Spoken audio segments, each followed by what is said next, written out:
City of mine, how I love the city of mine. It never gets me down.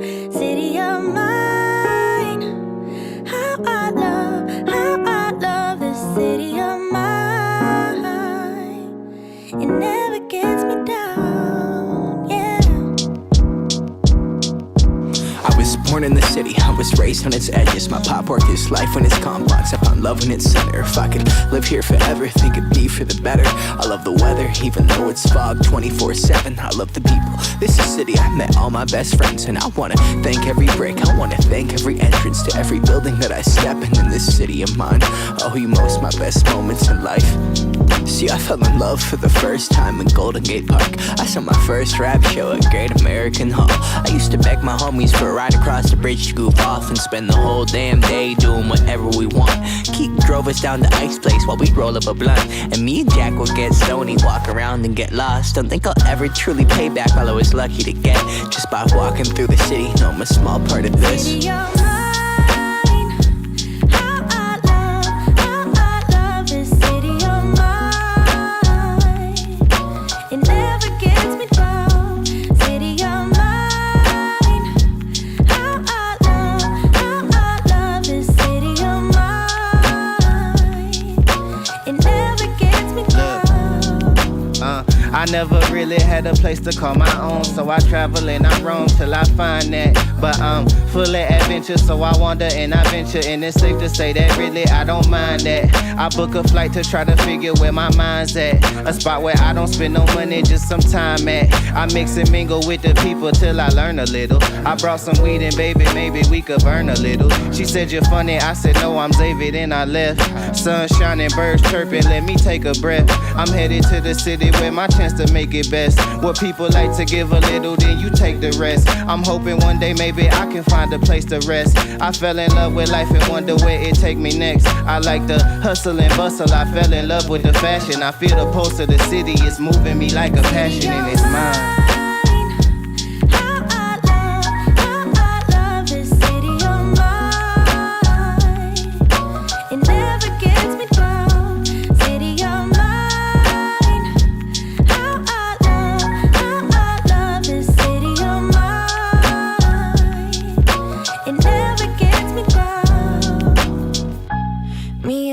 Hometown, baby, we go way back. All the situations, circumstances, still we don't mind. Steady going on, I dance around the street lights. Hey, I know every street sign, hanging around the block. Like if you are my friend, then you are welcome any moment. Yeah. City of mine, how I love this city of mine. It never gets me down. City of mine, how I love this city of mine. It never gets me down.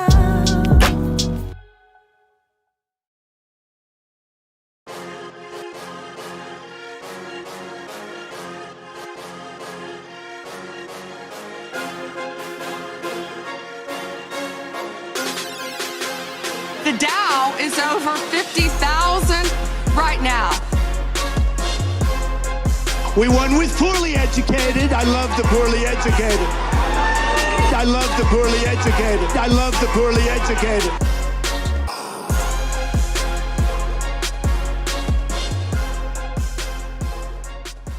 Oh, you didn't know?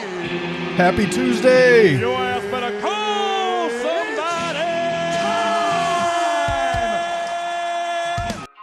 What's up, everybody? Happy Tuesday. Welcome to the show. My name is Ken. This is Tuesday Unfiltered, and I am so glad to have you all here.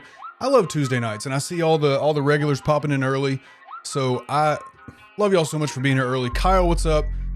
Agent Rad Reptile, what's up? Good to see you. And I know you like that Snake City, the name of that group, so I didn't even think about it until I typed it, but I know that's for you. GKW, what's up? Good to see you. Percy's here. What's up, Percy? Friendly is here. Happy Tuesday. Hope everyone got to enjoy some extra time off over the holiday. I got the one day on Friday.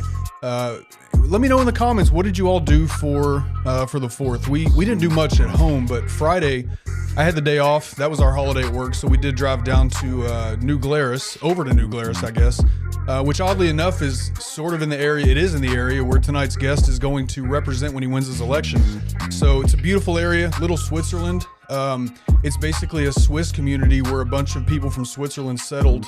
I don't know how many generations ago, but that little village there is literally little Switzerland. It's a great area. There's a restaurant that we love there called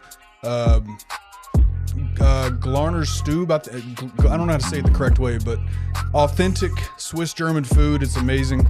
So that's what we did on Friday. We have a bunch of shops, and we went and had some ice cream. So that was our weekend. Let me know how your weekend was.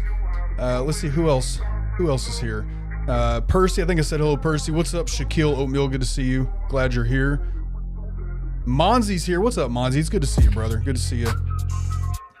Logic Gal's in the house. What's up, Logic? If I can click the button, there we go. Logic, what's going on? Good to see you. Good to see you. And here's tonight's sponsor. What's up, Scott? And I can't click the button again. There we go. Scott, what's up? Bearded Coast Grooming. As you see right here on the side, this stream, as well as every stream, is sponsored by the Bearded Coast Grooming Company. And why do we do that? Why do we rock with Scott so hard? That's why. Because Scott is on the right side of history. That's why we rock so hard with Scott. So Scott's, good to see you, brother. We do have some giveaways tonight. Let me say, first of all, beardedcoast.com, Ken15 saves you 15% off. Beard oil, soaps, all kinds of stuff. There's even, Scott and I were talking today, there's also something that I've mentioned before, but there's going to be a Wisconsin branded beard oil that I'm super excited about. That's all the details I'm going to give now, but that's coming along. So Ken15 saves you 15% there. So if you have a beard, love somebody with a beard, get you a good deal there. We do have some giveaways tonight. $25 gift card to the Bearded Coast and your choice of a t-shirt.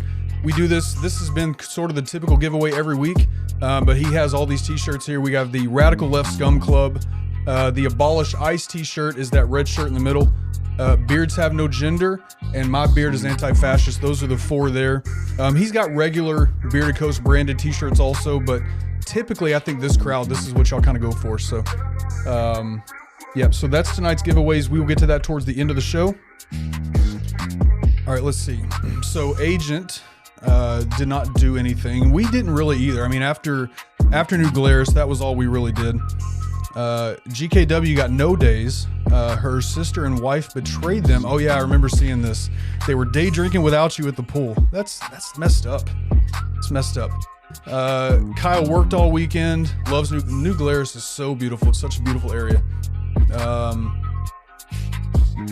GKW is still bitter, yeah. Norris, what's up, brother? Norris will tell you about the Bearded Coast. He loves the Bearded Coast also. Norris, it's good to see you, man. You had to clean up, so you're bitter about the cleanup. I get it. Can we get a my hair is anti-fascist? So, maybe someday. That's for Scott to answer, of course. I don't run his business, but I do know that we've talked about some things. You never know. You never know what else may come out from the Bearded Coast that would match up with something like that. Need the Scum Club. Yeah, it's a cool shirt. It's a cool shirt.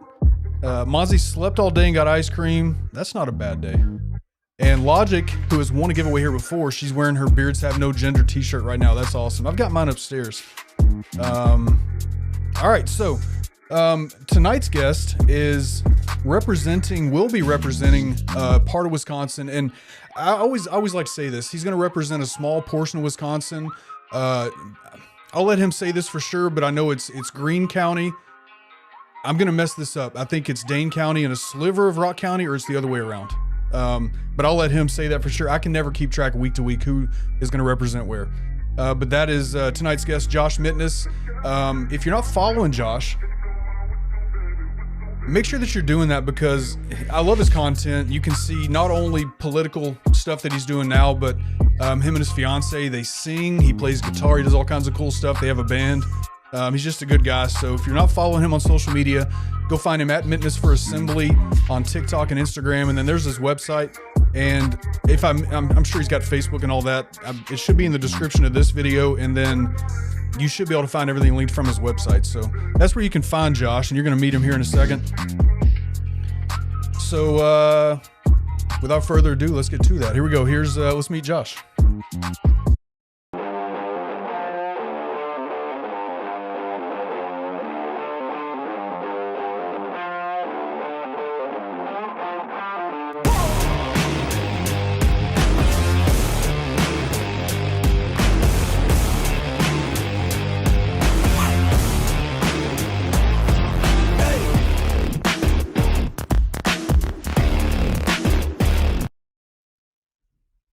And Josh, what is up, my friend? How are you?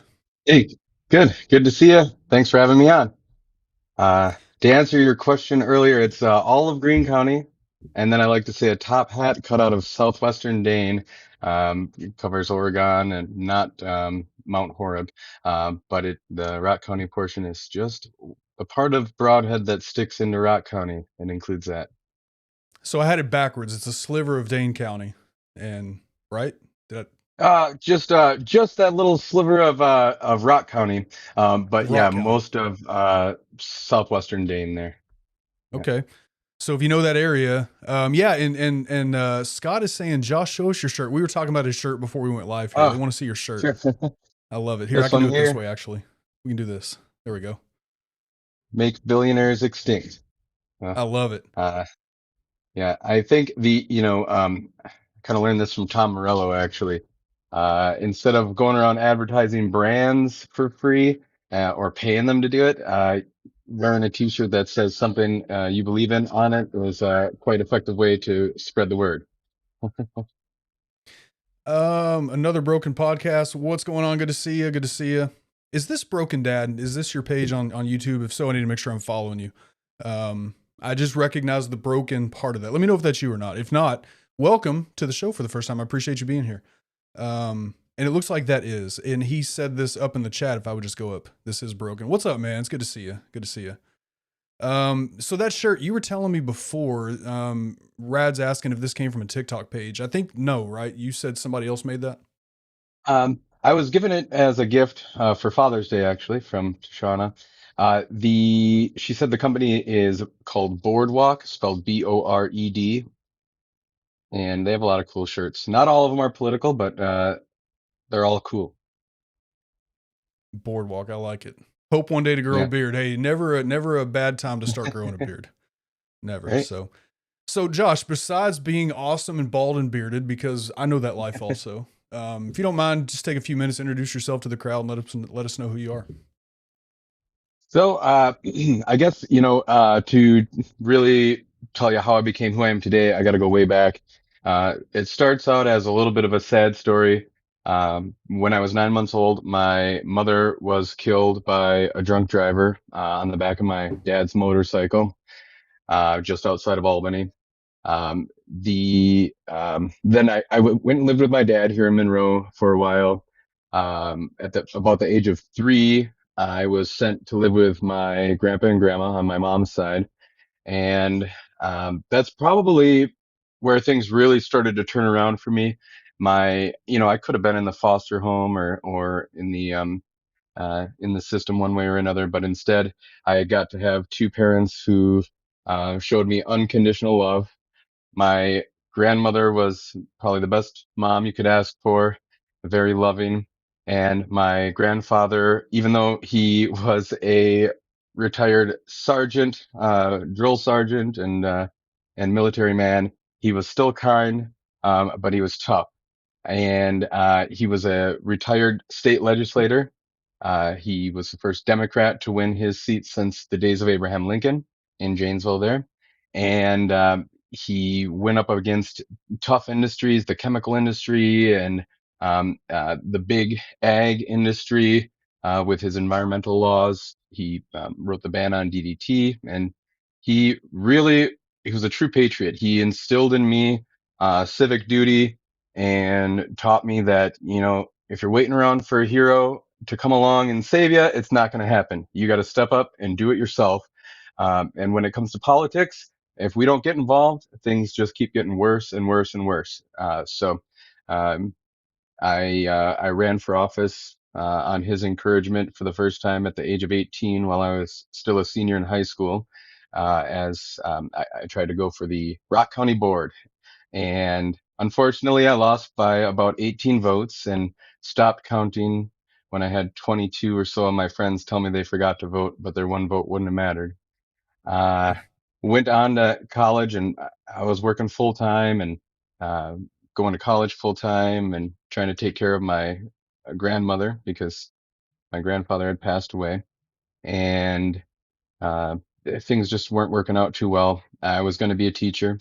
Act 10 happened, and um, when my grandmother went to the nursing home, I ended up dropping out to work full time, starting with frontline collections at U.S. Cellular. Worked full time for a job that was more than minimum wage, I should say. Uh, and I worked my way up there for 15 years, and monopolization in the industry continued to happen, and now AI. T-Mobile bought us out and announced we're all fired on August 4th. So uh, here I am. I've got nothing left but to fight for the people and fight for my own family and for our survival. And that's what shaped me. Well, it's great to have you here in that story. Obviously I didn't know the first part of that story, and let me say I'm so sorry. I know that was a long time ago, but still, that is obviously something that has shaped you and how that all turned out.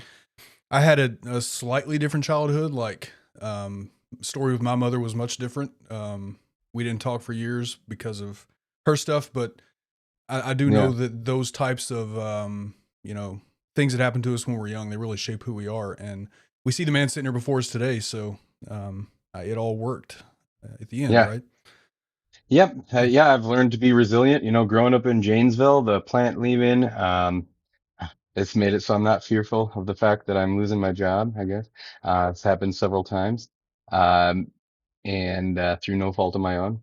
And, as far as my situation with my dad sending me to my grandparents, that's made me a better father. I would never, um, I would never do anything to make my kids feel the way that I felt there. So I'm thankful for everything that I've been through, and it's helped me be a resilient person. Um, and I feel like there's nothing that we can't face if we put our mind to it because of that. Absolutely. Real quick, Carl, don't worry about being late, man, but you're not supposed to fight toddlers. I don't know what you're doing that for. Just kidding. No, it's good to see you. Good to see you. Got one to the side of me here, so there's a chance I might be fighting one here in a bit if he comes up. That's all right. Hey, we have lives on this side of the screen, right? So if it happens, it happens. But Carl said he lost. To be clear, he did lose the fight, but his mom won. So that's funny. All right. Resiliency is a good quality, for sure. Let's talk about some other stuff. So we do every week on the show, we do a segment called Random Facts About Our Guest, Get to Know the Guest. And Josh has sent me a couple here, which are interesting. So let's get to know Josh a little bit before we get to the political questions part of the show. I'ma talk back in the who that, we that, who that, we that, who that, take a picture, baby, let me step back. Who that, we that, who that, we that, who that, take a picture, baby, let me step back. All right, so random facts about Josh that he sent to me. As always, we have just a short little snippet, and he's going to tell the full story. So these are all cool. I like you and I are so much alike just from knowing these three facts, except for this first one, because I cannot play guitar. I cannot play violin. But Josh plays guitar and violin, which is impressive, and write your own music. So, and I have seen your videos, you guys singing. So tell us about that. Thanks. Well, first of all, anybody can play any instrument, but it's the big hump in the beginning that most people give up on. So if I have any natural born talent, it's that I kind of get tunnel vision sometimes when I'm interested in something and don't give up. I started playing violin actually. I think it was when I first went to my grandparents. I don't even remember beginning to play. I had a little tiny like 1/32 size violin, and we had to pick an instrument, and it was my choice to choose piano or violin. And I just loved the strings and chose violin. I used to be a lot better than I am now. I recently started picking it up again. And I love the fiddle tunes. If I'm going to choose what I'm going to play, it's going to be fiddle tunes all day long. Um, and then, when I got older, uh, I would say maybe 16 or 17, because I didn't remember learning how to play violin. I wanted to learn guitar, and I picked it up and I just put it down because I thought, well, I'm not born to play this. But luckily that wasn't the end of it. Again, at 18, I got another guitar and I really hunkered down and started practicing. And now that's the instrument that I'm best at. And, um, I love playing, and writing music is fun. It's a great outlet. If you're feeling sad, you're feeling, uh, I guess crazy or, angry, uh, put that, all of your problems down on a piece of paper and they don't bother you anymore. So, uh, it's a great way to, Absolutely. uh, Yeah, and if y'all go to his page, you'll see some of the stuff. Now, correct me if I'm wrong, but I think in those videos that I've seen, that's your fiance singing, right? yeah, that's Yeah. Tashana. She's an amazing singer, an amazing actress. She's known locally here for, um, doing a lot of theater stuff. So, and she's just talented, all around. I get all the credit for running this campaign, but she's the one that built our website, designs our graphics, and, does the social media. Um, I couldn't do it without her. So, uh, big thank you for that. Same here, man. Mel in the chat, like our wives, our fiancés, they make us who we are, and without my wife, I couldn't do half the stuff that I get done. So, yeah. Yeah. And then just simply believing in me when a lot of times, sometimes I don't believe in myself. It's Yep. great Yep. to have that anchor. Absolutely. On this topic, what's your favorite musical genre? Oh boy, I don't even know if I have one. Um, I think I've gone through several different favorite musical genres over the years. I love when the lyrics speak to me. So whether it's through being funny, like Brad Paisley, some country, and boy, can he shred. I would say a majority of what I listen to is probably grunge. But I even had an EDM phase, and I love my rap music too. So, um, Rage Against the Machine and Run the Jewels, because they mix the political with all that, Hmm. they've kind of secured themselves in my Hall of Fame. But yeah, I guess it depends on the week or the month or the year. Whatever I'm into, you'll hear me bumping it for about a month, and then I'm on to something new. It's funny. I'm the same way. My playlist is all over the place. If I'm in the gym, I'm listening to either, a mix of rap and metal. If I'm sitting here working, so I'm a Linux admin and I'm, typing out code and all kinds of stuff all day long. If I'm doing that, I'm listening to like 1940s big band swing. That's my thing for Oh, nice. concentration, I Yeah. guess. Yeah. Oh, I love that too. Yep. So I don't understand Carl's question. That's okay. He said, "Run the Jewels." How's he feel about Atmosphere? Atmosphere. I like Atmosphere. I never got as big into him as a lot of my friends did, but it's got some good stuff. Actually, that song you had playing at the beginning, you said it was Snake. I can't remember now. Snake something. Snake City. Yeah. Reminded me a lot. Snake City. That reminded me a lot of Atmosphere. I like that a lot. Nice. All right. All right. Next up. Now these next two are ones that I can more relate to because again I suck at playing instruments, so that's definitely not me. We got Um, to get you lessons. right. I don't know. Am I too old? I don't know. Maybe not. Maybe not. Number two, I memorize all kinds of quotes for fun. You and I are like the same person. So, what are some of your favorites? I mean, tell us about this. Well, I guess, I was being kind of coy when I said memorize quotes for fun, because I will go even deeper than that and listen to things like Martin Luther King speeches when I'm driving down the road. And um, I think there's a lot of wisdom. And when you listen to those speakers too, they're also quoting philosophers and other people from history. And I find solace in the fact that we're still fighting the same old uh, arch nemesis that we've been fighting since the human race came into existence. So what are some of my favorite quotes? Well, one of my favorite quotes that we're experiencing right now would be FDR when he said that, never forget that government is not an alien power over us, that it is made of the people. A little bit later in that speech, he said that, the ultimate rulers of our democracy are not, president or senators or Congress people. It is the voters. Therefore, they must be, prepared to choose wisely. So education, therefore, is the true safeguard of democracy. And right now, you're seeing an all-out assault on democracy. Well, what did you see for the last 50 years? An assault on education. So, he warned us, man, and we didn't listen. But that's another reason why education is so important to me. Absolutely. Scott, I have your question saved for a little bit later in the show. I am gonna put Carl's question up because he wants to know, because Trump did this recently. Have you ever spoke with FDR? Oh boy, that would be something. I wish I could.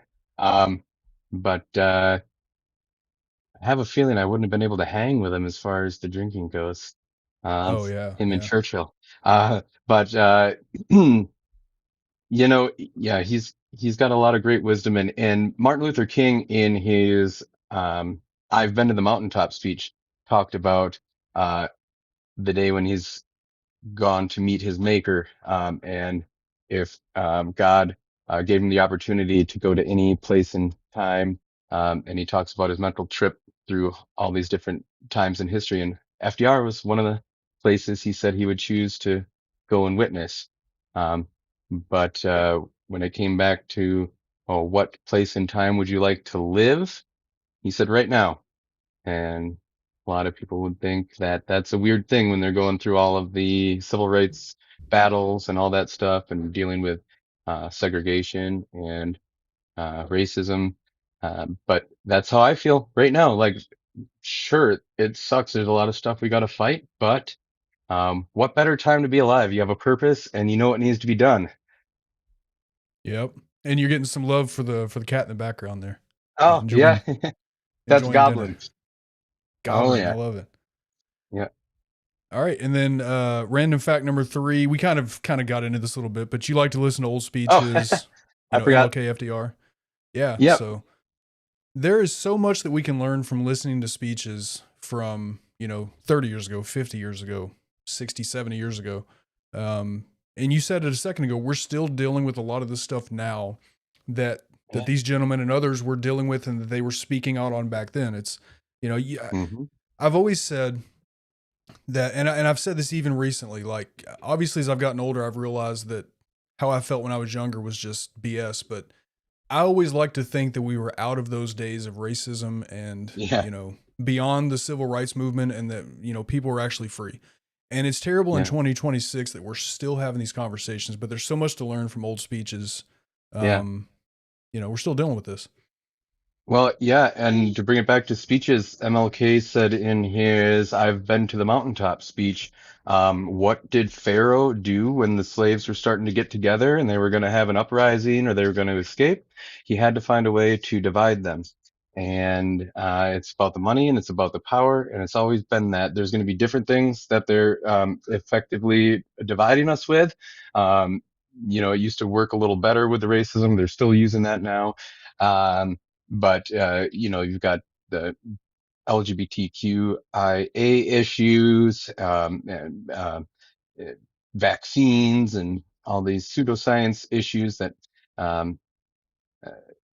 whatever they can do to split us up, that's what they're going to do. But if we focus on the economic issues and we just say, look, we can agree not to agree on some of this other social stuff. Let's focus on what we need to do to help everybody as a people. I think we can come together. And I've actually found that knocking doors. I think a lot of other politicians, when they run into somebody that doesn't agree with them, they maybe try to bend the way that they say what they believe in. I look them straight in the eyes and I say, look, there's going to be things that we don't agree on, but if you like everything else, then I'm your guy. Yep. Yeah. Even making bathrooms political, like people going there to pee, and that's it. Yep. Yeah. Right. Yep. Yeah. Um, so let's get into the conversation. So again, I know the area where you're running, and I know that area is like all farms for the most part. Yeah, mostly. Obviously there's parts of Dane County that are a little, less farm. I think Broadhead is pretty much all farms, right? I mean, pretty Yeah. much. Yeah, We it's got a nice little downtown area, but it's one street mainly. Center, what is it called? First Center. But it's a nice Is it area. that street where Tasty Cream is, the ice cream spot? Yep, Where I yep. was? Yeah, I thought so. That's the That's the street where only pretty much everything is. Yeah. when we drove from New Glarus to Broadhead, we'd never actually been to Broadhead, but when we drove from New Glarus to there, it was all farms. That's all it was. All these back Yeah. roads, all farms and hills. And, for those of you that don't know, like Wisconsin was basically created by glaciers. Our landscape here, especially in your area, hills and hills and hills. But anyway, Yeah. driving through all these hills and farms, and then boom, we're at the ice cream trailer. Yep, yep. Yeah, the driftless region they call it because it's actually the one region that the glaciers didn't bulldoze. So that's why we have the most fertile soil in the Midwest and all this beautiful landscape. It really is a beautiful place to live. It is. Friendly says, I came across a campaign video of Josh on IG yesterday. It was immediately obvious how warm and authentic he is. I agree. Thank That's you. awesome. You came across it though. Yeah, All right. I don't do the memorized talking points. When you're just speaking from the heart and telling the truth, you don't have to memorize anything. So, Yep. Yep. So, you mentioned education a second ago, right? We know hmm education is an issue. Has been for a while. It seems like it's getting worse. hmm But you've talked about a major policy shift as part of your platform, and that's having the state fully fund public education in hmm order to lower property taxes. We yeah, talked about your area there, Assembly District 50. It's a lot. It's mostly, I don't know what the percentage is, but I would say 90% rural farms, things like that. Um, sounds about right. and property taxes are a big burden on your area Yeah. there. But also obviously property taxes pay for schools. So the funding shift that you're talking about, kind of walk us through how that would work in practice, and then how you would ensure that schools don't lose their revenue, their benefit of those taxes. Right. So, there is a bill that's already been written. We just need good people in there to fight for it. It's what it would do is it would tax people who earn more than $1 million a year, 1% on each dollar over the first million. And that alone would be enough money to lower everybody's property taxes by 44% right off the bat, while fully funding education and special education and actually increasing the amount of money that goes to schools. And what that does is it permanently ends the um, regressive system of education being paid for by property taxes, which is so unfair for rural districts like mine and for poor neighborhoods in big cities too, because uh, if you live in a rich neighborhood, you get the best school, even if it's public school. And if you live in a poor neighborhood, you get the, school to prison pipeline. So, and then, we get stuck with the bill and our kids are suffering for no reason. So, Monroe, the city that I reside just outside of, we recently had a failed education referendum and they had to fire all kinds of employees and teachers and cut a bunch of programs. And um, I just can't believe it that there are politicians out there that want to take things away from our kids and from the people who work the hardest in this state and give it to the rich. Um, the um, the bottom 20% of income earners in Wisconsin pay a majority of the taxes by a long shot when you count sales tax and um, property tax and income tax and everything else as a percentage of their family's income, while the top 20% of earners pay something between 6 and 7%. So uh, there's a lot of wiggle room there, and we're going to have to tax the rich. And boy, do I not feel bad about it one bit. If I have to choose between putting food in a kid's mouth or providing a good education, which is the only valid passport from poverty, then no, I don't feel bad if somebody's got to pay 1 cent extra per dollar after they've made a million. Mm-hmm. Agreed. And it's always the conversation when you have this conversation with the other side of the aisle, they seem to think that you want to take everything away from the rich. And that's not it at all. They don't look at the percentage that the top earners are actually paying in taxes. And this is not just Wisconsin, this is across the board. Yeah. I saw an interview with Jeff Bezos, I don't know, a couple of months ago, and I'm not going to remember the numbers at this point, but essentially what they were talking to him about was, well, what do you say to people who say you haven't paid your fair share of taxes? And he's like, well, look, I paid, X amount of dollars in taxes last year. When you actually dig into it, that's not even true. But that X amount of dollars he was talking about was like 1 or 2% of his total, right? So just because you pay a high number, it's a low percentage of your total number. That's not your fair share. Yeah, exactly. Yep. And yeah, Wisconsin's got some of the most regressive tax systems in the nation. And the thing is that's crazy about it, Wisconsin used to be the bastion of progressivism. We invented income tax, state income tax, and boy, how far we've fallen. But back to what gives me hope about fighting the same people. It was bad before that happened. Like we did these things during the Great Depression, and we got Fighting Bob La Follette, and his sons went on to start the Progressive Party. We had Governor Philip La Follette, which was the first and only that I know of governor to be of the Progressive Party. And we can do it again. We gotta buck up, and we gotta fight, and we gotta not give up. Absolutely. Yep.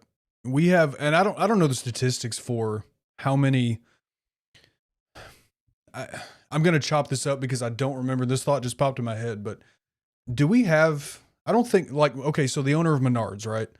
Mm-hmm. I don't think he's not a billionaire, right? I don't know about him in particular. I can tell you that we have 8 billionaires in Wisconsin. We do. Okay. Yep. Yep. So, and a lot of people have a hard time wrapping their mind around how much $1 billion is. That's 1,000 times a million. So, you got a better chance of going bankrupt than you do ever becoming a billionaire, unfortunately. Yeah.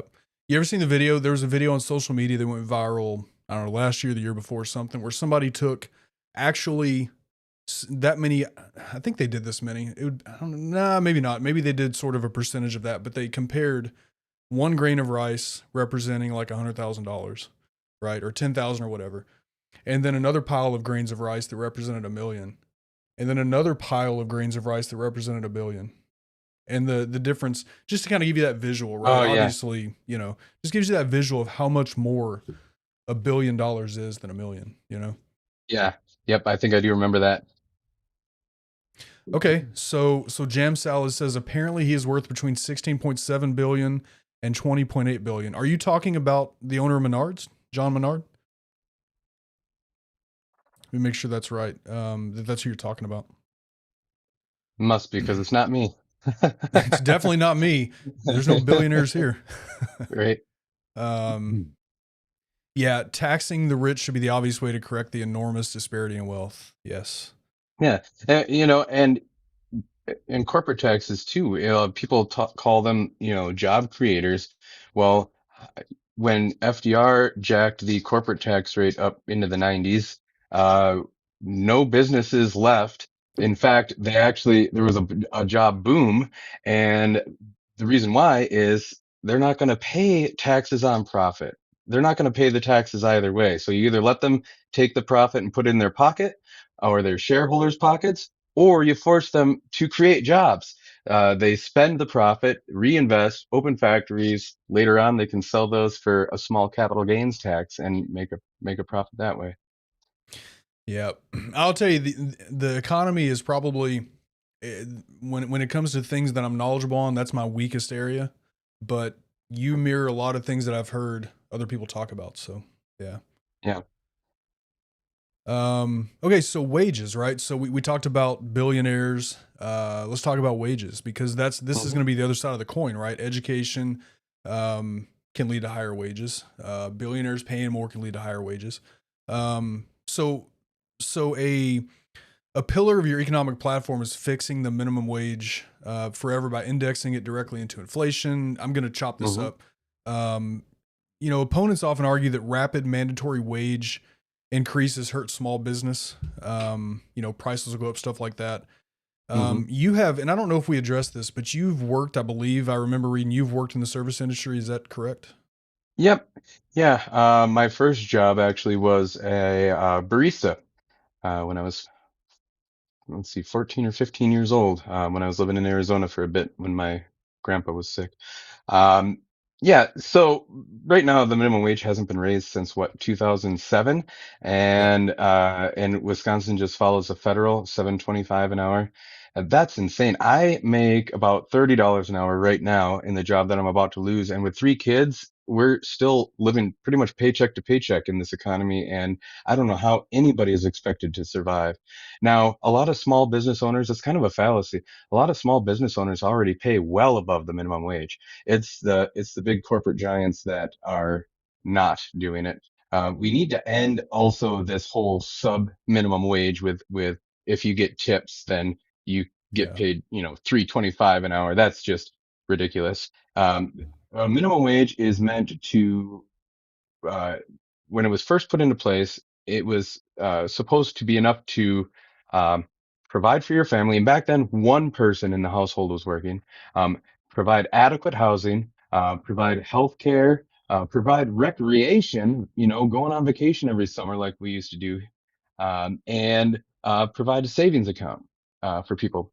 So I think we need to start out at $25 an hour, and we need to permanently chain it so we don't have to rely on politicians to be kind-hearted enough to raise it again. We need to permanently chain it to inflation and cost of living adjustments. But here's the deal. Even with those things, minimum wage has still not kept up with increases in productivity. Every time a new invention comes along, like the automated machines on the factory lines back in the day, and then later on the computers. That's where most of our labor has been taken from us, and now we're on the verge of AI. We could take 1,000 or even 10,000 people's jobs down to just one person pushing a button, and we need to also chain it to increases in productivity. We're working on a way to figure out how exactly that could be done. But you know, we're in some big trouble in this country if the elite billionaire class thinks that they can just run everything with AI. And it's gonna, a lot of change in America has come because of our economic power as workers, going on strike, boycotting, stuff like that. And when they can take our economic power away from us, we're going to be in real trouble. Absolutely. And this is why they don't want regulations on it, right? They want AI to Oh, be, 100%. completely unregulated so they can do whatever they want with it. There's a lot. Yeah. And this is something we talked about. I mean, on this. So this is my wife. Our kids will never be able to afford to move out if minimum wage isn't increased. Yeah. They cannot even afford to save money with the high gas prices. Yeah. My daughter had her first job. She's got her first job. She's interviewing for a new job tomorrow. But, fortunately where she was working, believe it or not, Walmart, they were paying her more than minimum wage. And I was shocked. But still what they were paying her would still not be enough if she was off on her own. Yeah. People can't live on this, and the cost of everything going up is just impossible. Fight absolutely. This is one of the biggest issues right here. 100%. So what's up? 904 Fishing says CEOs making 205, I'll just say 206 million% more than the lowest paid employee is horrible. Yeah. I've never Yeah. seen that number put that way, but yes. That's disgusting. Yeah. And, after a certain point, you got to realize it's not about the money. It's not about getting rich. It's about the power. And the only way you get that power is by keeping everybody else desperate and keeping the money and the benefits away from them. Yep. Yep. So back to your wage, the minimum wage forever, your policy there. How do you answer those concerns that people have about the fact that they would hurt business, razor thin margins, especially in rural areas? And how does stabilizing worker pay actually help your local economy where you are? Well, studies have shown for decades that every dollar a wage is increased brings back $3 in the community. So let's say you own a restaurant, for example. Sure, you might have to pay your employees more, but guess what? You're not having customers that work at Taco Bell come and eat at your restaurant or drink at your bar because they simply can't afford to do it. So it's a short period of time before you see that turnaround. And as more businesses need to hire more people, the process just kind of compounds. I think this will help break up monopolies and make them a little bit weaker, because that's another prong to the solution. We have to do better, and I don't know how much of this we can do on a state level. Um, but we have to do better about breaking up monopolies.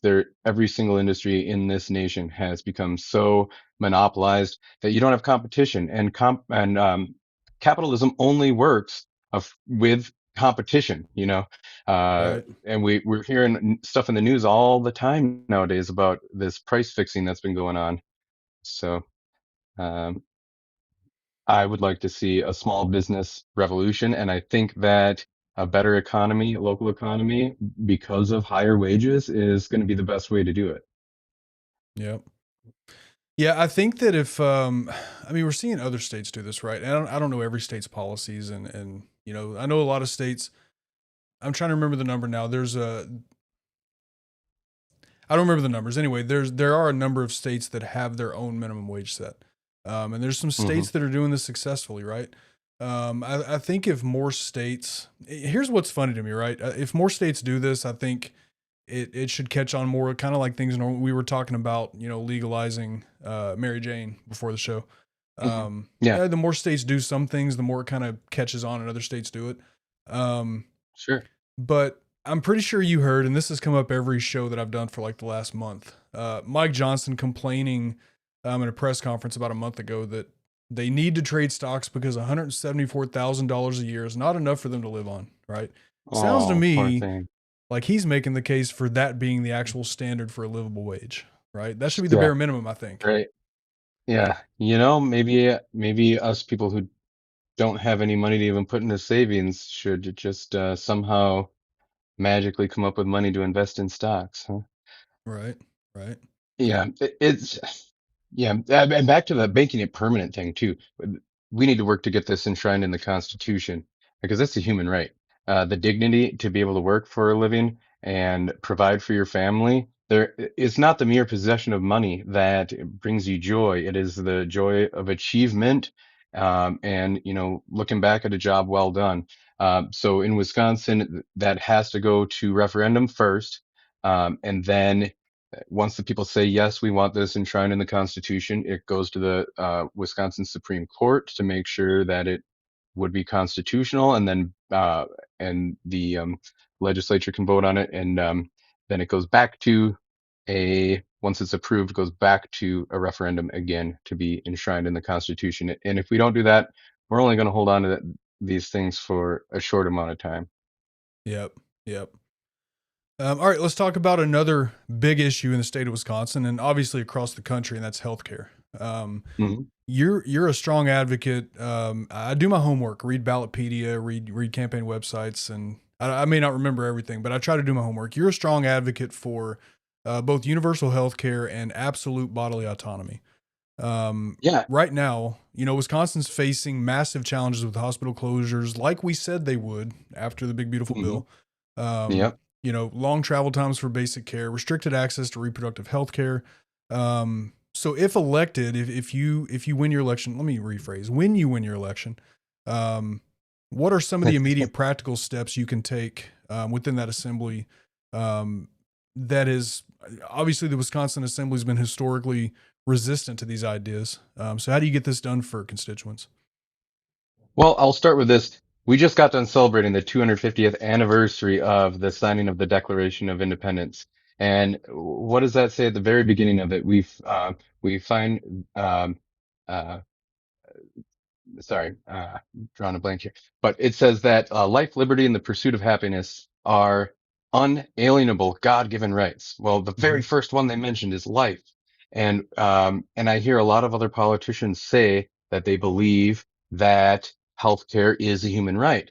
But then those same politicians turn around and say, oh, so let's do a co-op, or let's allow people to buy into the state employee healthcare health insurance program. And, with what money? That's what I asked them. Is it a human right if you have to pay for it? I don't think so. A human right is something that you're born with that is inalienable. So, we'll start with that. Now, how do we do that in a practical sense? Well, we've already got a single payer healthcare system in Wisconsin. It's called Badger Care. We need to expand that. We need to create a public option within Badger Care that people and other states have done this successfully. A public option that competes with the private insurance industry. We can't until we get Medicare for all on a national level. There's only so much we can do as a state. But I would increase the availability of Badger Care. I would create a program. Actually, Fran, I can't remember the name of it, but she talks a lot about having a program within Badger Care that is for people who are above the poverty line that they can buy into. And it starts there. And I think once we have a public option, most people with a pocketbook that looks like ours are going to go ahead and get on it. And um, it's possible. There's so many countries in the world that have a GDP that is the same size or smaller than the state of Wisconsin that have universal healthcare, completely single payer. Norway, for example, they have almost equal GDP to us. They pay less in taxes than we do. They pay like 30% total in taxes. Their median worker person, and they get over a year of parental leave paid. The child care, health care. They it's There's no reason we can't do this. People are saying, oh, that's a spending problem. No, we have a taxing problem. Is what we have. These are the easy things that put more money into the economy. It's not just, I want something for free. It gives you the ultimate freedom to not be stuck at a job that you hate when you know that your health care isn't going to drop and that your kids can still go to the doctor. Uh, it's, it's common sense. Yeah, and there's so many studies. I mean, the size, and so in Europe, most European countries, Norway, I think being one of them that you mentioned, but I think there was one that I was talking about a couple of months ago. Denmark. Yep. Yeah, Denmark, and I think most European countries, they have a model where they have single payer, basically universal healthcare. But then you also have the option, you can buy your own healthcare if you would like, that may cover elective procedures or, may speed things up, whatever. But they have no problem with healthcare. And study after study after study has shown that in the United States, our biggest advantage we have to show that we can do universal healthcare is the population, the size of our country, right? People like to argue, well, we're too big. We can't possibly afford. Yes, we can. Our size is our advantage. We're already paying for each other's healthcare. That's how health insurance works. Yep. Study after study has shown that the average family will save $3,000 a year. Yeah. By not paying premiums and instead a small increase in tax, and you still pay less than what you're paying for insurance right now. Yeah, and I don't know how we ever got the idea that allowing somebody to come in between us and our doctor that needs to make a profit on what they're doing is going to somehow save us money or make things cheaper. It's crazy. Yeah. A couple of things in here real quick. So, unrelated to the conversation, but reps agent saying, is the badger prominent in Wisconsin? Yeah, it's like our state animal. We are the Wisconsin Badgers. Badger Care is our state health care.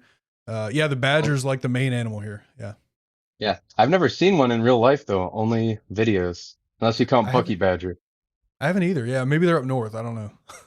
Yeah. Maybe a hard hitter, but we're on the healthcare topic. How do you feel about death with dignity?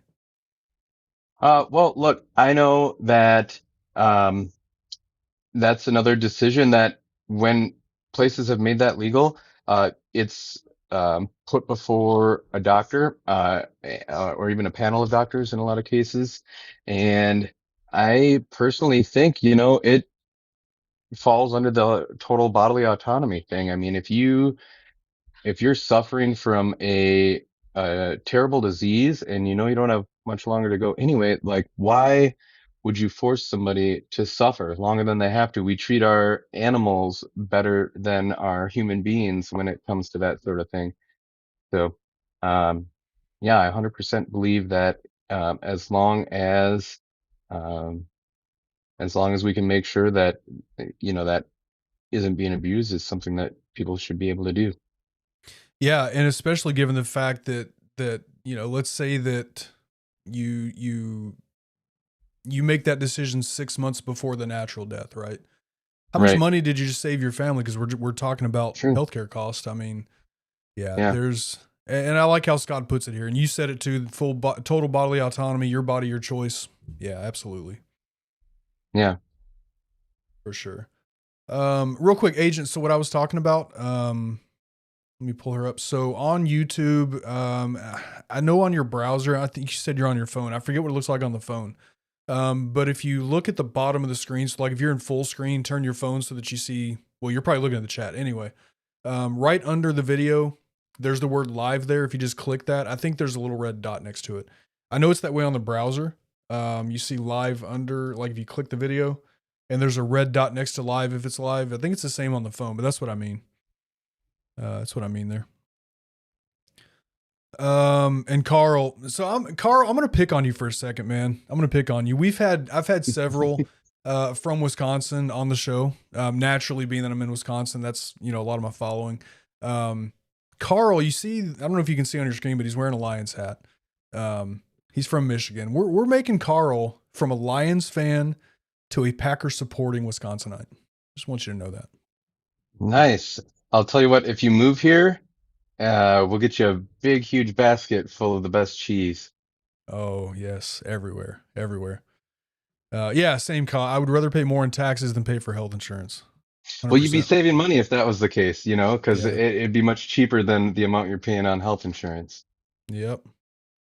Oh, come on, Carl. I thought we had you, man. He said, I'll never be a Wisconsinite or I thought we had you, Carl. Thought we had you. All right. So yeah, healthcare is a problem and there's no reason why we cannot have it. The other part of that conversation is the advantage being the size of our country is an advantage because that means that we can also negotiate for better drug prices and stuff like that. Yep. If it's all single payer. So there's so many advantages that we can make this work. Yeah, we pay the most out of any country in the world for those things. Oh, this was a two-part question. I just remembered you wanted to know about bodily autonomy as well, and we kind of Yeah. touched on it a little bit. But my platform is all about personal freedoms when you get down to it, and I believe those are only possible with true economic security, because you're not free until you're economically free. But to talk specifically about autonomy. And the reason why I use that word and not just, a woman's right to choose or pro-life, pro-choice or, gay trans rights. I loop that all into one big pool because, for too long, they've been, using these little fractured pieces to get us fighting with each other. So I say bodily autonomy because that includes if you're trans or if you're a woman wanting to have control over your own body, or if you're Pete Hegseth wanting to get Nazi tattoos, or some person who went down the conspiracy rabbit hole and you want to refuse a COVID vaccine, as long as you're not, like a healthcare provider or something like that, then you loop it all together, and all of a sudden, the people who want to, say no to women and harass our trans friends and family, they got to say no to themselves too. And I think that's a great way to go about it. I will never understand people that have a problem with what other people do, right? Like if you Yeah. Right. If you're my neighbor and you make a decision to do something specifically with your body in this conversation, right? But anything, if you make a decision to do anything that has no effect on me, why should I care? Right. Why should I Exactly. care? Why should I care if my neighbor decides to have an abortion, or if my neighbor decides that, or they don't decide. I mean, you're born that way. But if my neighbor's gay, if whatever choice my neighbor makes and it doesn't affect me, why should I care? Why should anybody care? I'll never Right. understand people that can't mind their own business. Exactly. Yeah. Yep. So, give me a lifetime supply of cheese and I'll be a packer. Listen, we have cheese everywhere. I have a cheese castle down the road. Like Yeah. it's everywhere. You know, if you're interested, here in Monroe, Wisconsin, this September, it's only every other year. We have cheese days. And if you like beer, live music, and cheese, and you want to try to sample a bunch of different stuff, it's an amazing time. We look forward to it. You know what? I'm there and we're going to hang out. Oh yeah. Cool. Cool. I'm going to write that down. All right. So let's see. Let's move on to farms, because that's a big, again, in your area, there's a lot of farms, and we know, just a couple of, what was it, a month ago, 2 months ago, we had Derek Van Orden parading Trump around the farm. I forget where that was now, Chippewa Falls. Yeah. You know, parading him around the farm and acting like farms are doing so well under this administration. We've seen family farms disappearing, and especially in the Midwest. I think the Midwest and the Southeast are the top two for family farms just disappearing. They're going bankrupt. They have to sell. Mm-hmm. Yeah. You know, devastating rate over the last decade, especially, and it's only gotten worse under this second term. Yeah. You know, and they're even being bought up by big corporations. So your platform mentions keeping existing family farms in family hands and helping new farmers get started. What specific state level policies or incentives are you proposing to break down that massive financial barrier that keep young aspiring farmers from getting a foot in the door, or even families keeping their farms? Right. So I recently met with a man who owns a farm here in town, who he doesn't do the factory farming thing. Um, and he instead has branched out to other areas of business because with a lot of our crops being traded as commodities, you're kind of subject to the whims of Wall Street. Um, the problem is you can't get affordable USDA loans if you want to, open up horseback riding or have a corn maze and go that route. So first of all, we need to stop farms from going bankrupt. Farm bankruptcies are up, I think it was over 700%, and farmer suicides are increasing because for a lot of people, they've been farmers for generations, and it's not only losing your childhood home, but it's losing your way of life and your culture. Um, the the state needs to step in and help prevent these farms from going bankrupt in the first place. Um, Farmers in the dairy industry are not allowed to sell direct to consumers. That's a huge problem because you can sell eggs direct to consumer. You can sell your hay direct to consumer, but you can't sell dairy direct to consumer. There is a board that um, I'm sorry, not a board. There was a law that was passed a few years back that on the surface said that it was going to help with that. It allowed tax credits for um, investments in updating your farming technology for up to 10%, capped at a certain amount so that it wouldn't help uh, big factory farms. But really, the only people that has helped the most are big factory farms. They're getting a 10% discount on a lot of the stuff they buy. The cost of um, the machinery that's necessary to homogenize and to pasteurize your milk has gone from being maybe $20,000 to $40,000 for something a farmer could probably get a loan to afford to buy themselves to now upwards of $200,000, which is just not possible for anybody who's not a large scale dairy operation, Mm-hmm. uh, factory farm style to compete. So we need to look at loan programs that will help farmers branch out the way that Wegmiller Farms has done here in Monroe, where they're starting a restaurant that's going to be direct farm to table, like on the farm, and, as fresh as you can get. They they do have a dairy operation, but it's not, 500, 1,000 cows. It's, a few dozen cows. And, let's see, I had some stuff written down on this too, because I know I'm drawing a blank here. Let me see if I can find my notes. Yeah, no, I actually went back and pulled up some old notes also because I did some videos a couple of weeks ago about farms. So I pulled up some stats that I had. I'll let you find yours first when it was train of Yeah, thought. sure. Yeah, I'll let you go. I'll let you go through your stats here while I'm trying to find that. Okay. So just going through the terms, right? So the first term, 2017 to 2021, during his initial China trade war, then Chapter 12 filings were 2,340 farms filed for Chapter 12 bankruptcy during the first term. 2025 through present, of course, we have the same thing. We have the trade wars, inflation, everything. Let's see, Chapter 12 bankruptcies are up 46% for 2025. We're 25% higher, or 46% higher last year. And they expect for 2026, I know I have this note somewhere, projected to hit a record 624.7 billion farm debt, right? Which is only going to lead to more bankruptcies. Easily exceeding 170,000 farms. That is nuts. That's crazy work. And the two hardest hit spots, the Midwest and the Southeast, in 2025, the Midwest saw a 70% increase. Southeast was 69%. That's how bad these policies have hurt farmers. Yeah. And, Big Ag is making it almost impossible to compete. I kind of mentioned my grandfather earlier.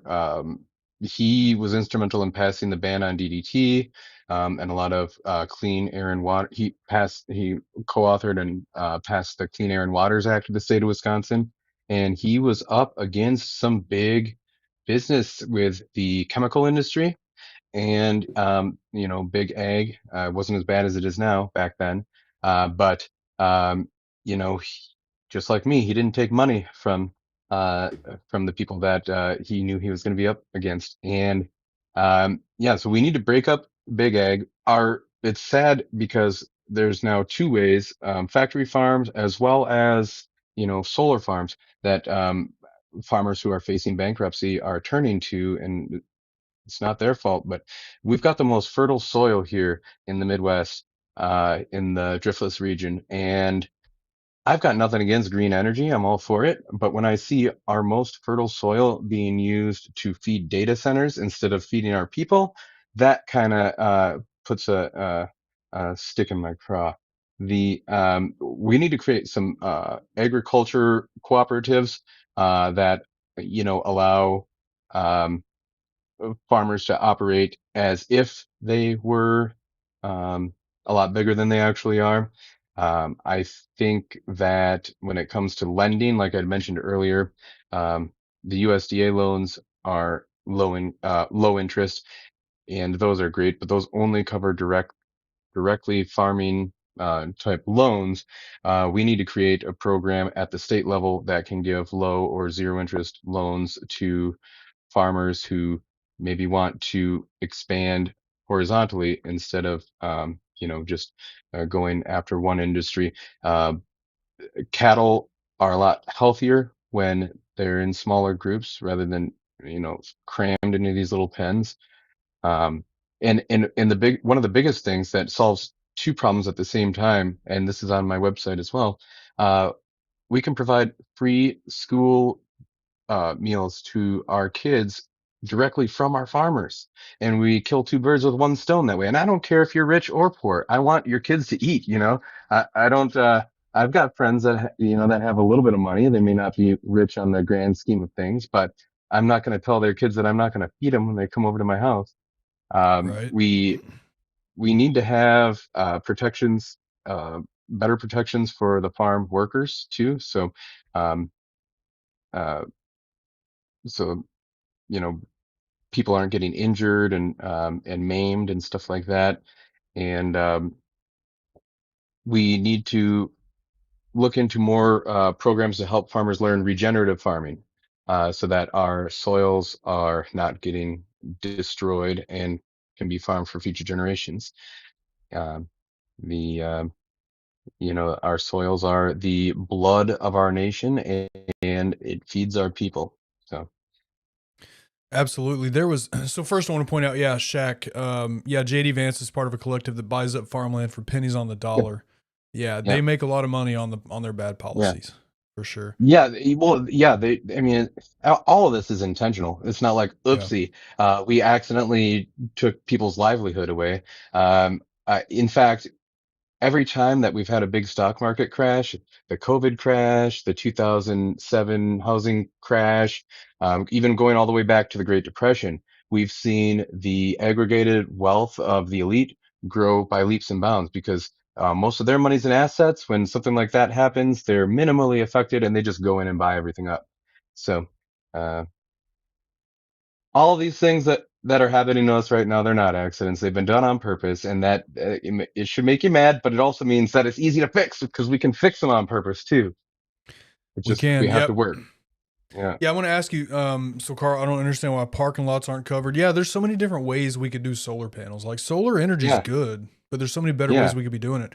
When we were driving the other day from, and I don't remember where we were, but we were driving between New Glarus and Broadhead, and we were Hmm. on one of the highways there. I don't remember if um it was a numbered highway. I'll put it that way. It was not a 81, letter. probably. It it 81 may or have been 11. whatever one goes straight in. So on this is on a road where when you get to the end of it, you turn right to go to Broadhead. There's a little Hmm. coffee shop right there on the corner.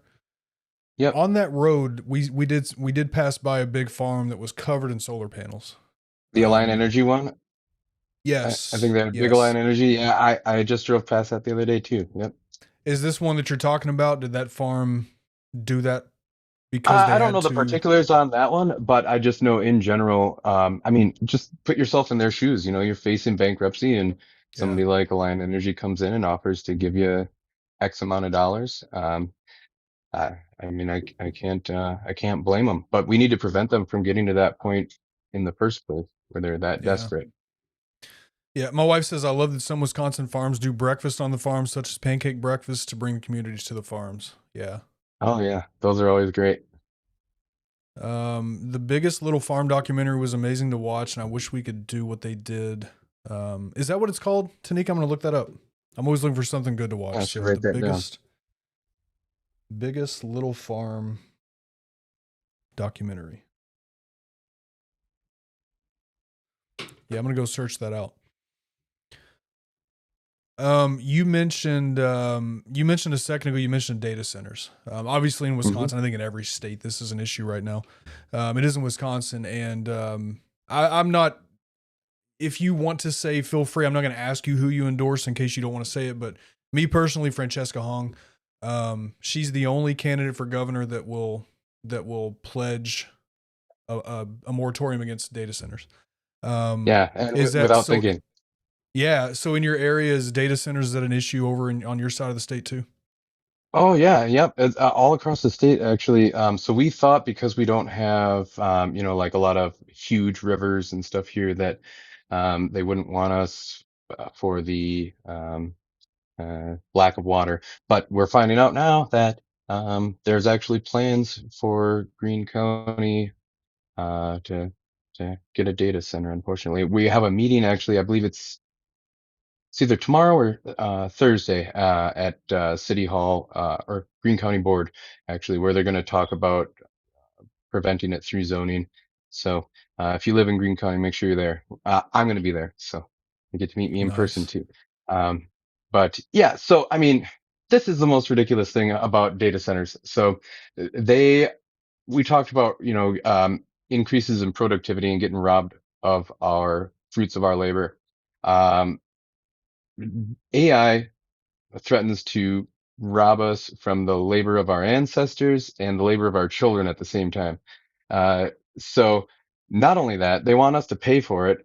They want us to basically subsidize through high electric costs and give up our water. And, now they've got the closed loop water cooling systems, yada, yada, yada. But, I lived in Janesville. We had GM and they had closed loop systems for their chemical waste. And guess what? It ended up leaching into the ground just like it always does. Yep. It's ridiculous to me that we're even considering this, but and I won't sit here and list them all, but go check out uh, my ideas for a moratorium on data centers. Um, in a perfect world, we could be using AI to maybe live in a Star Trek type universe where a lot of the hard labor jobs or otherwise can be done and the profits are all shared with the people. But that's not what's going to happen. If you look at the amount of money that the billionaires have spent and these companies have spent on AI investment, the only way that they can turn a profit is by getting rid of everybody's jobs altogether. Yeah, and here it is. Um, Oh, there you go. Look at that. yeah, right here on your website. So yeah, Yeah. everything that you're saying, yeah. I mean, on this side of the state, they're trying to put them on Lake Michigan, and so far, like Port Washington fought it. I forget where exactly all the different towns and villages that fought it, but they really want to put one on Lake Michigan. Leave Lake Michigan alone. Get off my lake. Yeah. Right. Yeah. All right. All right. So, last question for the night, and we'll get you out of here. Like I said, I like to keep you at about an hour, respect your time. Sure. So you are truly, and everybody that I've had on the show, running a truly grassroots campaign. And I love that 2026 seems to be the year that more people are embracing grassroots, trying to get away from the establishment, obviously away from MAGA. But even establishment Democrats, right? They're a problem also. So I love that grassroots campaigns seem to be viewed more favorably this cycle. Yeah. So you're running a true grassroots shoestring campaign, working a full-time customer service job, raising a family.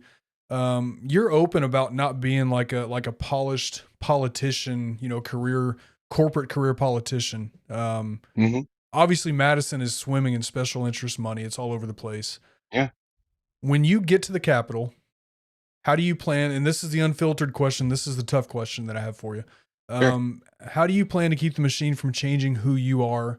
And what's the absolute first thing you're going to do to show the establishment that a regular working guy is in the room, that a family guy's here? Well, that's exactly why I'm not taking money from corporate lobbyists and sacrificing my morals and the things that I believe in to run for this. I'm running because I don't want people to be pulling my puppet strings and telling me what to do. And, when it comes to building coalitions, I've already been building coalitions. I'm not even in office yet. So I've got the endorsement of the Working Families Party. And I don't know if they put it up on their website yet, but that'll be out soon. And a lot of other endorsements. And, people are excited to work with me. But this, like I said in a video the other day, this isn't about just me getting in there. What I'm doing right now is trying to prove that this can be done without the big money. And if we can win this election, and that means you guys have to go out and vote on August 11th or sooner, you can vote by mail or, absentee or in person early voting. If we can prove that this can be done and we can get in there, then we're going to see a whole tsunami of regular, everyday people running for office. I promise you that. And I'm also counting on everybody listening today to think about doing it themselves. It's a lot of fun when you're not corrupt and you're not taking money from the people, because you get to apply your passion directly to the people that are screwing you over. And it can be done. It takes hard work. You see me out there sweating every single day after work and all weekend long, and it sucks missing my family when I'm out there doing it, but it's all going to be worth it in the long run. So I think that the way we're going to get things done is by having a legislature that's filled with people that are personally affected by the decisions coming out of the Capitol. And that means all of us getting together and running for office. So,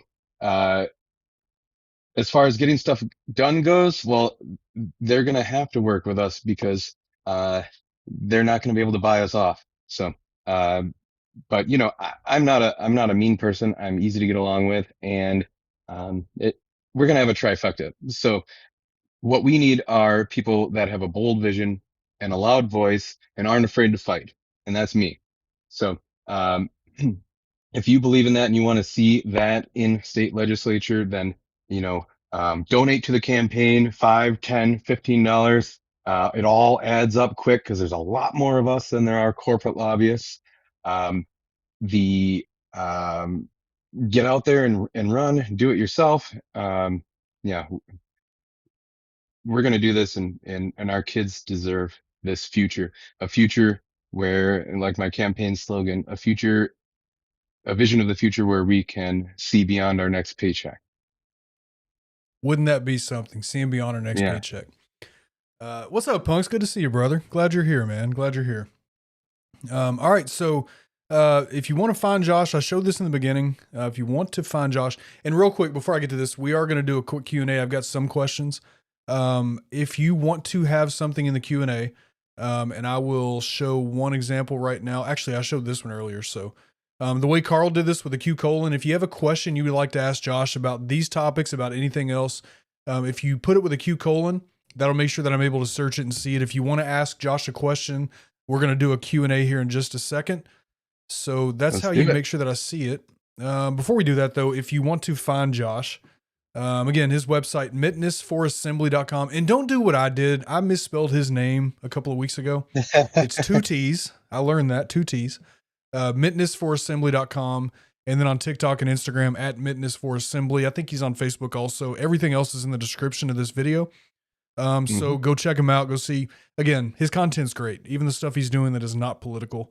You'll get to see him and his beautiful family doing what they do. So that's where you can find them. Yeah, so Q&A. Let's see what we have. I will first go to the couple we have here. You were talking about endorsements a second ago. So Scott from the Bearded Coast says the Russ Feingold endorsement is a big deal. First public endorsement in 6 years. How did that connection happen? Well, you know, I've always been from Janesville. I've always been a fan of Russ Feingold. He you know, would turn down his salary. He didn't take money from a bunch of corporate interests. He was the only senator to vote no on the Patriot Act, which seemed like common sense to most of us. Bernie Sanders wasn't a senator yet. He voted no from the House of Representatives. And when my grandfather died, like I mentioned before, he was a teacher and a local politician in Janesville. We received a letter from Senator Feingold's office that said he was sorry to hear about my grandfather passing, and that he wanted us to know that he had always been an inspiration to him to get involved in politics. And when I decided to run for office, I thought to myself, man, if I could just get a hold of him. I didn't know I was going to get an endorsement, but I was, you know, maybe seeking advice or something. And I found this advocacy group that he was working for, trying to preserve the Constitution and prevent the Heritage Foundation from, I almost said Citizens United, but putting Citizens United type stuff into the Constitution. And I sent them an email and I was like, hey, I just wanted to see if I could talk to Russ and reach out to him. And they just basically were like, oh, he doesn't work here anymore. And we don't do endorsements if that's what you're looking for. And that was it. And then it was 2 or 3 weeks later, all of a sudden I get an email and somebody was like, hey, this is Russ Feingold's personal assistant, and he heard through the grapevine that you were trying to get a hold of him. How would you like to talk to him on the phone? So we set up a time, and you can ask Tashana. I was running around the house squealing like a little kid, and the phone rings, and it's him, and he had heard about one of the speeches I had given at the No Kings rally here in Monroe, and we talked for a while. He told me some stories about my grandfather and the things that he would fight for back in the day and how he inspired him. And then he said, you know what? Sly was there giving speeches that day too, wasn't he? And I'm going to call him. I'll call you right back. And he called Sly. And yeah, we were right next to each other giving speeches that day. I get a call back in about, I don't know, an hour or two. And, he goes, you know what? Sly said I should endorse you, and he's going to endorse you. So, then he told me, you better get out there and be knocking doors, whether it's raining or storming or not, because you can't let this go to waste. I don't think he wants to be involved in politics, but, he's a good man, and I would be honored to carry on his legacy and my grandfather's legacy. Well, I can tell you're doing what he asked, because you're out there in the rain, you're out there in this crazy heat that we've had in Wisconsin, which is out of the ordinary. Yeah. Even Josh and I were chatting during the day today, and he got off. He said, hey, I get off work at this time, and I have to leave. I have to go deliver some yard signs, and go knock on some doors, and then I'll be back. So you're working around the clock, man. You're not stopping. That's what we do. We don't sit there and throw money in the stock market. We get out and we work and get things done. Yeah, like Jam Salad saw his socials. He's been putting in the work. You really have. All right, next. So this one's going to be a little bit easier. Mine and my wife. This is my wife again. One of our favorite places. Have you ever been to the Great Dane in Madison? We love it. It's probably our favorite spot in Madison. Yes, it is one of my favorite restaurants, and specifically because I'm a fish fry guy, and they seem to be the only place in Wisconsin. There's a lot of places with great fish fry, but they're the only place in Wisconsin where the fish fry never gets soggy, no matter how long you let it sit. It's nice and crispy. They do that double batter thing, and then they serve it with the malt vinegar. Oh my gosh, it is so good. The only thing I don't like, and I hate to say this, Great Dane, but I really don't like your beers. There's acceptable ones there, but I'm a very particular guy. I usually drink something from Carbon 4 in Madison if I'm gonna drink a beer. I'm an IPA guy. God. I was gonna say, when all else fails, they have Spotted Cow. True, yeah, Spotted Cow's always good. Yeah. Their cheese curds also. They have some of my favorite cheese curds. Yes. Yeah, how can I forget? Yeah. Yes. Yeah. And a great atmosphere. The pool tables there are amazing, and what is it, shuffleboard? I love playing. I will give you, when we're done here, because I'm not going to say publicly, but I'll give you another recommendation that's close to the house. And if you and your family ever want to drive this way, we'll take you out for a fish fry at one of our favorite spots. No, that'd be awesome. So funny. Yeah. I was talking about fish fries on social media. A lot of people in the chat will remember. Anyway. All right, next one, easy again, I think here. Star Trek or Star Wars fan? Oh boy. I would have to say Star Wars, I guess, but it's such a big universe now, and Disney kind of ruined it for me. So I don't know. I like some of the aspects of each, but I will say I've seen a lot more Star Wars stuff than Star Trek, so I have to go with Star Wars. That's where I'm at too. Oh, nice. Gem Salad knows the Dane. There you go. There you go. I don't, have you seen this before? I don't know anything about beer in bags. I don't think I've seen that. No. I mean, I've seen some videos of like, bodegas in other countries where they're selling drinks in bags, but I'd love to learn about that. Can you get that here in Wisconsin? I've never seen that before. All right. We do have milk in bags. Yeah, seen that. We do have, yes, at Quick Trip for sure. I've seen. All right.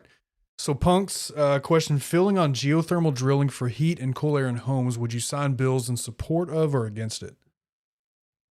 So geothermal drilling, so from my understanding, geothermal just goes about, between 4 and 6 feet under the ground, and it's mostly horizontal. But yeah, I'm totally for anything that's going to help save money and the environment and electricity. Okay, next up, what is your stance on flock cameras? That's a big topic right now. Yeah, I'm against. I am saddened when I hear people be in support of them. First of all, they've already put a grandmother in jail for like 6 months for a bank robbery in another state Uh, and then she finally was able to prove her innocence. If you can't, um, yeah, we can't be using AI and unproven technology to throw people away in jail and take away their rights. That's just an absolute no-brainer for me. And with the system that we're living in right now, with an out of control president who is using every tool of government for his own um, power and wealth, absolutely not. I'm against. Not only that, but there's already been stories of law enforcement agencies using them, police officers using them for personal reasons. Yeah. One tracked, I think this was in Texas. One tracked um, his ex girlfriend who was trying, or ex wife, ex girlfriend, something like that, who was trying to get away from him because he was abusive, and he used flock cameras to track where she was. It's Wow. nuts. Yeah. Nope. Big no for me. And then I'm going to follow that up with jam salad. On the flock camera note, do you think we need legislation outlawing or regulating AI surveillance state type monitoring? Oh, absolutely. That's a great question. Yeah, so I think it should be completely illegal, both for the flock camera side of things and, companies using AI surveillance on their employees, as well as our government using it to um, scrape through, I don't know, decades of people's uh, social media and everything else. Yeah. I'm against AI in most forms, especially as a musician and an artist. Yeah. Yeah. Yeah, just heard yesterday that the president wants his face. Yeah, he wants his face there. He wants arches. He wants his face on government buildings. He wants his face and his name everywhere. It's, Well, the best way to do yeah. that is to pass away and be a hero for the people. And There you go. unfortunately, I think it's too late for him to do both. Tucker asked, do you believe nuclear power is better for the people rather than billionaires drilling and polluting the earth? Well, I'm not sure if I that's fully understand the question. Maybe you do. so I think by drilling, he means drilling for oil. I think that's bad. Oh, Um, yes. Now, when it comes to nuclear power, I think it has already served its purpose, and we have problems dealing with the waste. Um, if we have an already existing nuclear plant, I don't think we need to go around shutting them all down right away, but I don't think we need to be building new ones when we've got technologies like windmills and solar and all these other green sources of energy that are not dangerous. So what happens if a solar panel stops working? You just go replace it. If a nuclear power plant stops working and melts down, then you've got some big trouble. Yep. All right. Four more. I'm going to take four more here and I'll make sure nothing else, but, let's do this one. This should be easy. We just kind of sort of talked about it. Punks is asking, will you work with data centers or ban completely? So if you look at my my policy on the moratorium, basically my moratorium makes it almost impossible to build a data center by meeting those guidelines and have it still be profitable for these giant tech corporations. So I wouldn't exactly call it a ban, but like I said before, in a perfect world, when maybe the profits from AI are shared with the people who's who are going to have their jobs stolen. Um, and if it were somehow by some miracle didn't pollute and didn't suck all of our energy and cause our bills to go up, then yeah, I realize that there's a certain amount, a certain aspect to it that is inevitable. But um, I think in its current state, it's kind of a ban. Yeah. Okay. Next. Do you think the funding for Israel should not be a worry for the U.S. government? The funding. So, well, should not be a worry. I'm going to take that to mean, do you think that the U.S. government shouldn't be funding Israel when That's they the way I take are it. Yeah. doing a genocide on the Palestinian people? And, you know, we've got a lot more pressing things to worry about here at home than assisting a country that is, and I've got nothing against the Jewish religion or the people of Israel. I'm talking about their dictatorship government run by Netanyahu. Do we need to be giving money to dictators around the world? No, I don't think so. No matter who they are.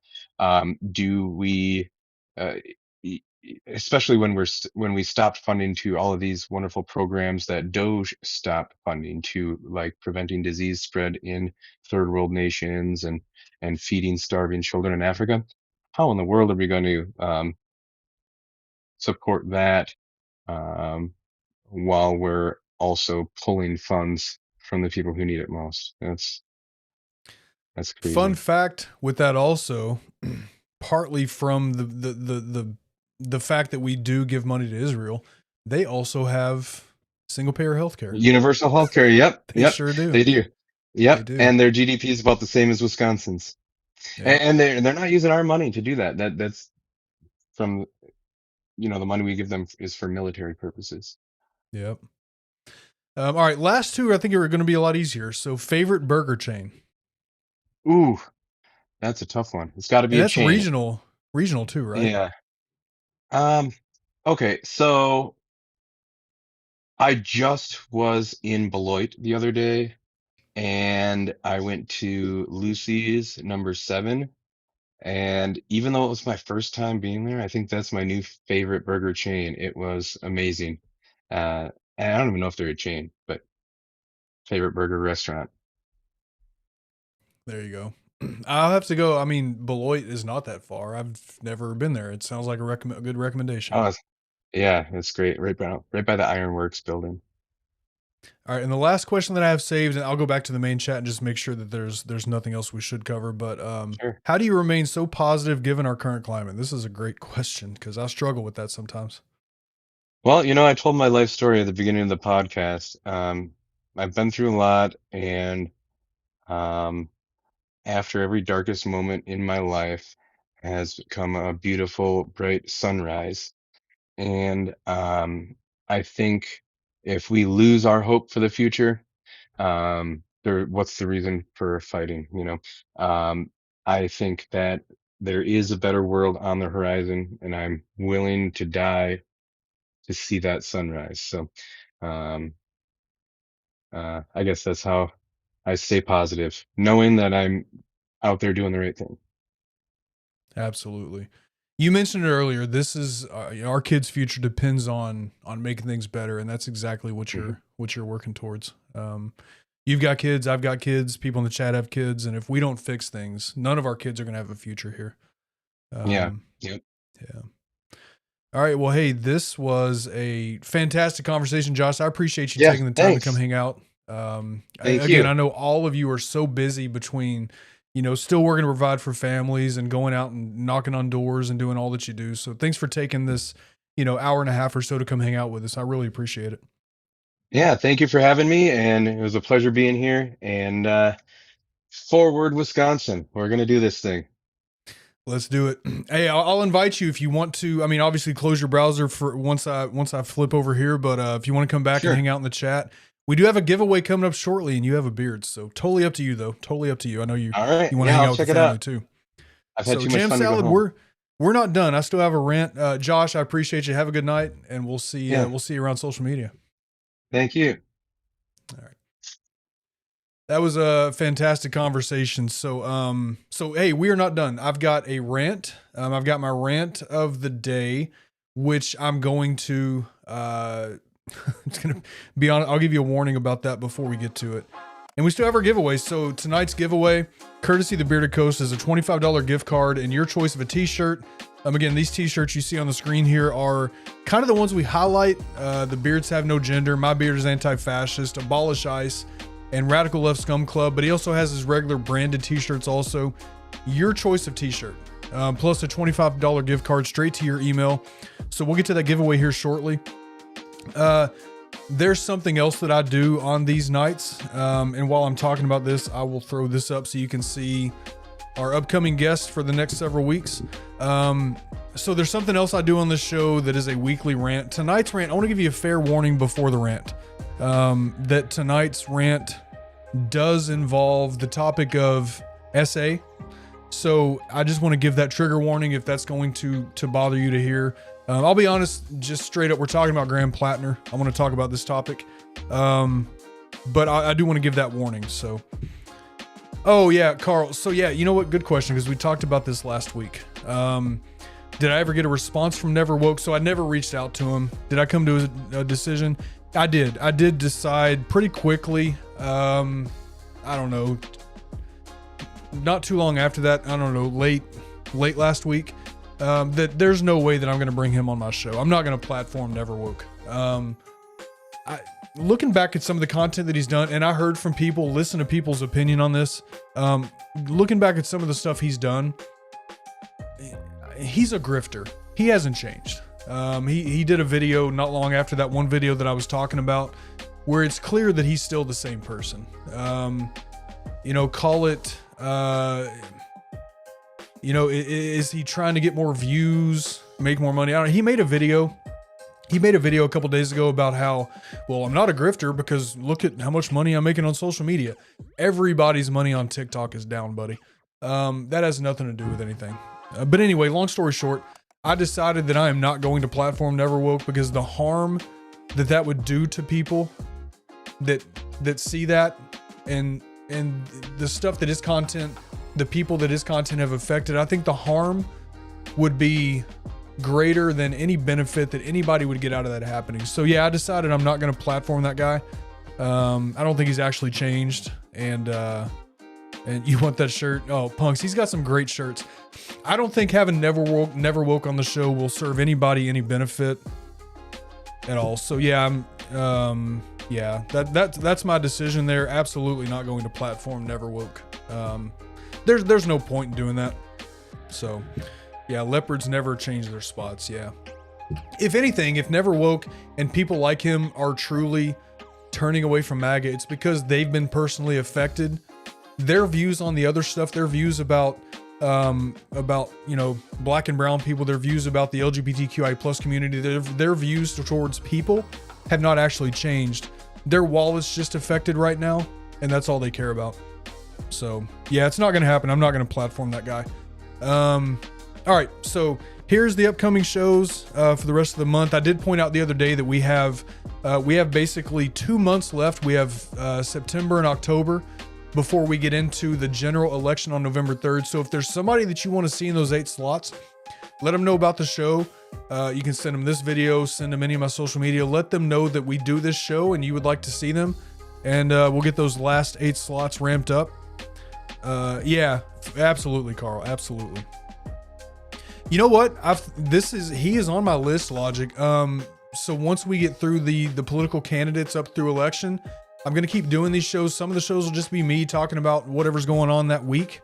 But he is on my list to talk to. I think he'd be amazing to talk to. So yeah. All right. All that being said, let's rant for a minute. Let's rant. What the is this world? What have they done to us? What did they do to us?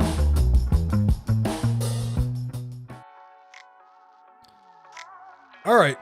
So, like I said, we're going to rant tonight about Graham Plattner, and I fully understand that some people may not agree with what I'm about to say. I think I'm on the side of what most people feel about this, but I know there will be some people that don't agree with this, and I'm okay with that. Hey, punks, listen, you may be on that list too, sir. You may be there too. One thing that I will not do is I will not change my standards. I will not change my ethics. I will not change who I am if we're talking about a Democratic candidate over a Republican candidate, or our essaying president, right? I'm not going to change my standards and what I believe simply because somebody is a Democrat in this case, right? Yeah, Shaq, This is pretty much in a nutshell. That's my rant right there. F. Plattner. Why am I seeing so many people from the left in comment sections defending Graham Plattner simply because he's running a Democratic campaign against a Republican? I'm seeing so many people on the left who have spent the last several years, rightfully so, spent the last several years ranting and raving and calling out Donald Trump for his crap, his history of the things that he's been accused of, the allegations made against him, talking about the Epstein list, talking about all this stuff that we hold people accountable for, that we want to see people held accountable for. And then some credible allegations come out against Graham Plattner, and all of a sudden these same people are in comment sections saying, well, he deserves, this can't be real. We don't believe her. We don't believe her. This can't be. Why am I seeing these people in comment sections defending Graham Plattner? Look, I understand that his campaign probably had the best campaign across the nation to flip a seat. I fully understand that. At the same time, I don't give a single solitary shit if that's the kind of man we need to put in that seat to flip a seat. No. What happened to I Believe Women? I mentioned this in a video. Absolutely, left or right, it doesn't matter. What happened to the fact that we believe women, that we believe credible allegations, right? What happened to that? Just because it's a Democratic candidate does not mean that we all of a sudden change our standards and our values and be okay with putting a man in a seat who has a history, apparently alleged, to have committed SA, and not just once. This is not the first time that's been said, right? Now, I had somebody say in a comment on one of my videos that, well, this is why, innocent until proven guilty. I'm not talking about court. Graham Plattner will absolutely, if it goes to that point, will absolutely have his day in court to answer for that and to possibly be able to prove maybe he didn't do it. I'm not talking about court. I'm talking about the fact that we believe women and we don't take the chance and put that man in that seat. Let's say that over the next 2 years, there's a trial and he proves that he didn't do this and then he wants to run again. Cool. But that's not where we are. We're in a spot right now where he's running right now. He hasn't proven his innocence, and the allegations are credible. The stuff that this woman has said that came out against him is credible. She has text messages with friends after it happened, before anybody knew who Graham Plattner was. She has emails between her and her therapist right after this happened, before anybody knew who Graham Plattner was. This didn't just pop up. Nobody 2 years ago, 3 years ago knew who Graham Plattner was. He wasn't running for office. So for people to be in comment sections now saying, well, it's funny timing that this popped up now, she's got credible evidence. And it's so, yeah, she came with so many receipts. And it's so fucking terrible to me anyway that women, every time for people to believe them, have to come with so much evidence out of the gate, to show that they're telling the truth. Again, I'm not talking about court. I understand in court, evidence matters. You have to have evidence. I get it. We're not talking about court. We're talking about a woman making a credible allegation and we just straight up don't believe her because Graham Plattner is a Democrat. Absolutely not. It's at this point with everything, it's time for him to step down, and he has till Monday to do that so they can kind of get somebody else in that spot. It's time for him to go away, deal with this, and see what happens over the next couple of years. But whatever happens over the next couple of years cannot happen while he is sitting in a Senate seat. We cannot make that mistake again. And we're not the right. We're not the people that turn a blind eye to this and make excuses and say it didn't happen.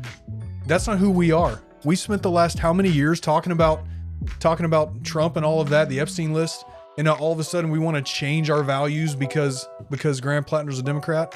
Nah, no way. I'll say what I said in a comment, and I actually have a draft video saying this.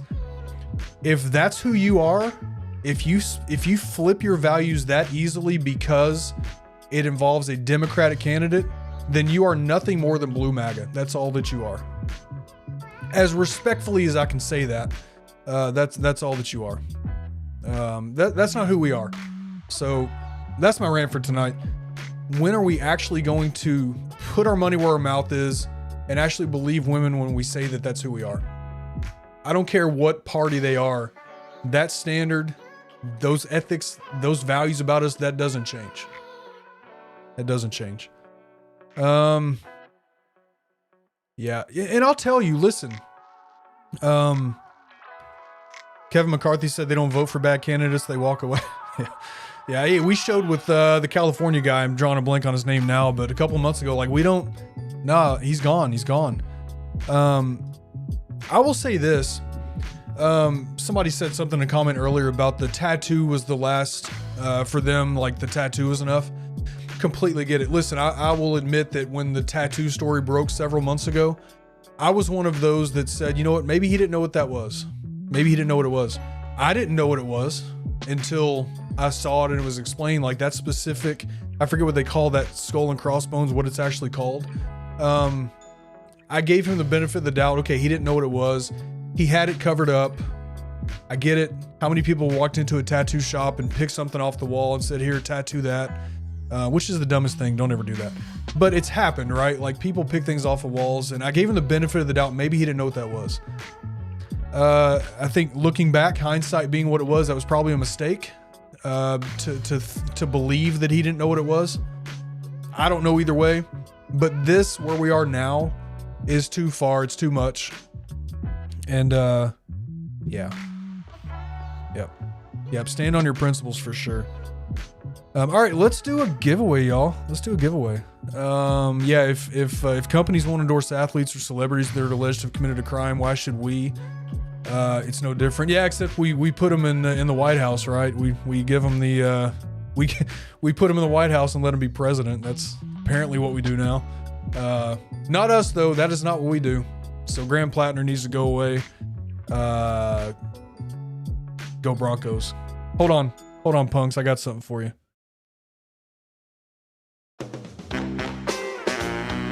Go, Pat, go! There you go. I don't have a Broncos sound. Can't help you with that one. All right, let's do the giveaway and then we'll be done for the night. So let me get this ready. Again, tonight's giveaway is the $25 gift card and your choice of a t-shirt. Now, what I will need from you, if you want to enter this giveaway, I will need, after whoever wins this, I will need your you can send to me an email. I'll share my contact information, but email or social media, however you can reach out to me. I will need your government name, your shipping address, the color, the shirt, the size, all that stuff, and then an email address for the gift card. So as long as you're comfortable with that, please enter this giveaway if you want to. You know what, punks? I've got that hat that I bought. It's still sitting upstairs with the tag on it. We'll get to it eventually, man. We'll get to it. Just know that if you want to enter the giveaway, I will need. Now, if you're not comfortable with that, I can promise you your information is going nowhere. But if you want to enter and you're just not comfortable sharing that with me, then I'll put you in contact with Scott. And yeah, Ham, I need to get with you on that. We'll make sure that you get in contact with Scott. But I can promise you your information goes nowhere from here. So let me get this ready. All right. So here's how we do it here. For those of you that are new, we do a what I'll need from you in the chat is a hashtag, and I'm going to show you that in a second. I'm almost forgetting the best part of this. Hold on. Are you ready? No, I said, are you ready? Here we go.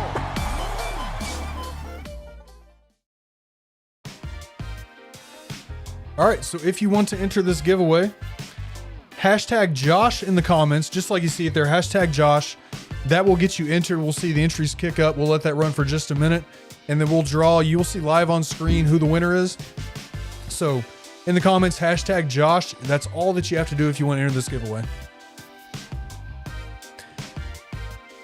Hashtag Josh. And while we're waiting on that, once again, tonight's guest There we go. Hashtag Josh. Once again, tonight's guest, if you want to find him, there's his website. Again, all of this is in the description of the video also. We do have the merch store. So the merch store, shop.kinsconsin.com. We have free domestic shipping on orders over $75. And I'm going to be playing around with the merch store here pretty soon, adding some new designs and new things. But you can check that out. Again, free shipping over $75. Here's the next couple of weeks. Next week, we have Stephanie Steiner, who's running down in Iowa. Back in Wisconsin. After that, Alicia Saunders. July 28th from the Florida 16th Congressional District, John Harris. And then changing things up on August 4th, we have a singer-songwriter who wrote a song about oil and Iran and all that. Stephen Keen. That'll be an interesting show. So we'll have him on August 4th, about a month from now. Of course, we are live here every Tuesday night at 9 p.m. Eastern, right here live on YouTube. So if you haven't subscribed, if you're in the chat, haven't subscribed, make sure that you do subscribe. Also, hit that thumbs up if you don't mind, if you haven't done that. And let's see, next week, Stephanie Steiner. This is next week, candidate for Iowa House District 5. Will be with us live next week here next Tuesday. So, there you go. Hashtag Josh. I'm guessing that everybody that wants to his intro, I'll give you just a few more seconds here. Yeah, and absolutely. Thanks again to Scott, Bearded Coast, for sponsoring the show and providing these giveaways. Scott, as always, man, really appreciate working with you. Let's see. Josh says 100% with you on this issues. This means we must be as pure as the ends we seek. MLK. I love the quotes. Love the quotes. You thought I said Steve. Oh, Stephen. Yeah, Stephen King. Stephen Keen. Yeah. All right, here we go. Good luck, everybody. We're going to draw, and you will see live on screen who wins this. And good luck, everybody.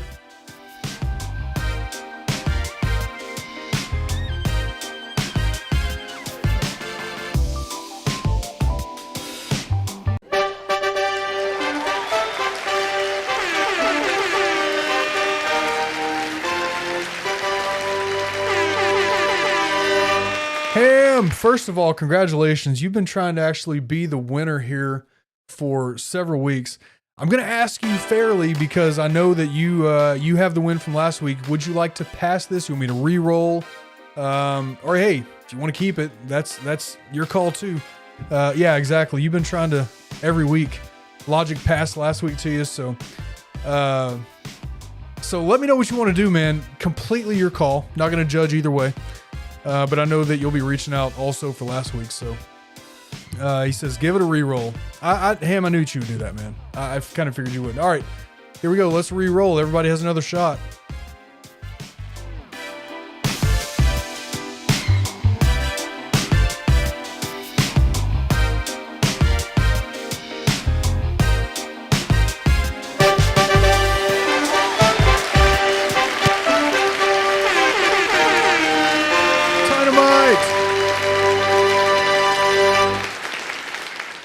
Dynamite, congratulations.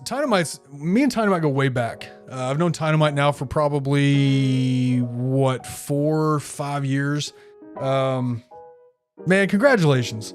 So let me write that down. Congratulations, brother. So Dynamite, you know how to get a hold of me, man. Reach out. Let me know what you want there as far as shirt and stuff goes. Yeah, there you go. Congrats, man. Congrats. Also one of my moderators. Dude, I appreciate you. Congratulations. All right. So, hey, punks, I'm a nerd, man. I like to have fun with it. So, yeah. All the noises and all the stuff. Yeah. So, Tiny Mike, congratulations. Y'all, thanks so much for coming and hang out tonight. Punks, it's good to have you here, man. Hopefully you come back. Everybody that was here tonight, that was here for the first time. And, of course, all the regulars that are here. I appreciate y'all so much. You could be anywhere. You could choose to be anywhere tonight, and you chose to be here hanging out with me, so I appreciate you so much. Listen, we're only halfway through the week, not even halfway through the week. Tomorrow's hump day. You're gonna have opportunities this week to make somebody's day better. By making somebody's day better, you make somebody's week better, somebody's month. You never know, you may be making their life better. So many people are struggling with so much right now that sometimes the most simple act of kindness can completely change somebody's outlook, change their day. So if you have an opportunity this week, try to make somebody's day better, because you never know how far that one simple little act, it can be as simple as putting their cart up, as helping them reach something off the shelf, whatever. I mean, anything small, you never know what that does for somebody. So try to find some way to make somebody's day better. I firmly believe that if we would take care of ourselves, of course, but also take care of each other, this world would be such a different place. So much more kindness could go so far. So try to find some way to do that this week. Much love to all of you for being here, and especially to Josh. Punks, appreciate you, man. Especially to Josh for hanging out with us tonight. Thanks for taking the time, man, and good luck in your run. Can't wait to see you win and go to Madison. So anyway, we'll see you all next week. Thanks again, everybody. Much love to all of you, and we'll see you next time. Appreciate it.